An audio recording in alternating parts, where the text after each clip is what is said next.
our neighbor was like, good luck growing anything on that serpentine hillside.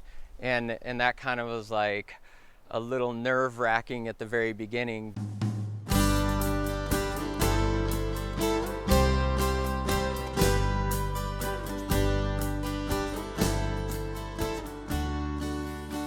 My name is Nick Mahmood. We're at Green Source Gardens. We focus on small batch, high quality, regenerative cannabis. So winning the Regenerative Cannabis Farm Award in 2018 at the Cultivation Classic, it's another, it's like taking on responsibility.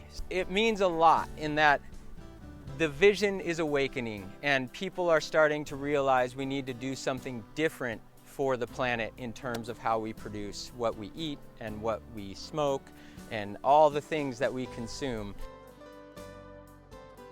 Yeah, so some specific techniques for regenerative farming come in managing the rainfall on your landscape and understanding how to design your system to increase water infiltration. So, you know, that could be hugelkultur, that could be the idea of bioswales. It's going to vary dependent on the site that we're working with. So the farm is going to dictate the design, and the design is dictated by the climate and the landscape of the farm. It actually is trying to blend the two to work together so that we're not degrading one or the other, but enhancing them both as a cooperative effort to increase the symbiotic relationship of humans and nature.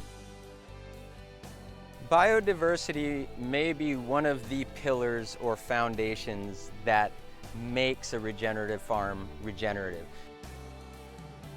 Watershed consciousness is really important because one of the things that's needed more than anything is cleaning the water and making sure that the ecosystems are functioning to a point where they are filtering the nutrients into biomass and not polluting the waterways.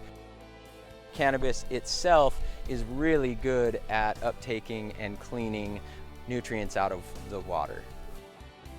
Full-term outdoor cannabis is the most ecologically responsible cannabis that there is.